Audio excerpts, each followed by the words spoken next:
அஸ்ஸலாமுஅலைக்கும் வரஹ்மத்துல்லாஹி வபரகாத்துஹு. அன்புடையவர்களே, இஸ்லாமிய வரலாற்றில் ஒரு இரவு. அந்த இரவில் ஒரு மனிதனின் இதயத்தை அதிர வைத்தது. அந்த மனிதன் யார் தெரியுமா?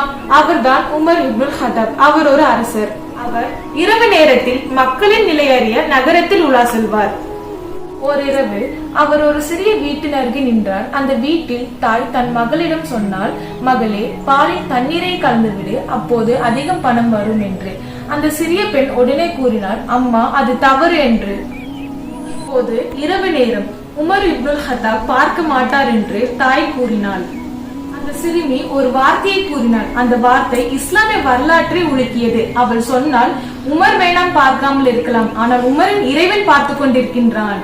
அந்த வார்த்தையை கேட்ட உமர் இப்னுல் ஹத்தாப் அமைதியாக நின்றார். அவரது கண்களில் கண்ணீர் வடிந்தது. அன்புடையவர்களே, ஒரு சிறிய பெண் அல்லாஹ் பார்க்கிறான் என்று ஒரு பாவத்தை செய்யாமல் தவிர்த்தாள். ஆனால் இன்று நாம் என்னென்ன பாவங்களெல்லாம் செய்து கொண்டிருக்கின்றோம். மற்றவர்கள் முன்னால் நல்லவர்கள், ஆனால் தனியாக இருந்தால் வேறு மனிதர்கள். மக்கள் முன்னால் தொழுகிறோம், ஆனால் தனியாக இருந்தால் பாவம் செய்ய பயமில்லை. ஏன்? மனிதர்கள் பார்க்கவில்லை, ஆனால் நாம் மறந்து விட்டோம் அல்லாஹ் பார்த்து கொண்டிருக்கின்றான் என்று. அன்புடையவர்களே, இரவு நேரத்தில் தனியாக இருக்கும் போது நாம் மொபைலில் என்னென்ன பார்த்து கொண்டிருக்கின்றோம்?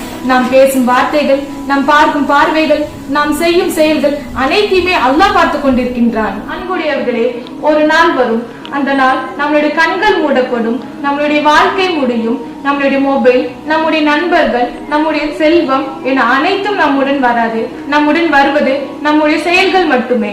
இன்று முதல் ஒரு தீர்மானம் எடுப்போம். தனியாக இருந்தாலும், இருள் சூழ்ந்தாலும், யாரும் பார்க்கவில்லை என்றாலும் அல்லாஹ் பார்க்கின்றான் என்று நினைத்து வாழ்வோம். ஏனெனில் இந்த உலகத்தை மனிதர்களை ஏமாற்றலாம், ஆனால் நம்மை படைத்த இறைவனை ஒருபோதும் ஏமாற்ற முடியாது. அஸ்ஸலாமு அலைக்கும் வரஹ்மத்துல்லாஹி வபரகாத்துஹு.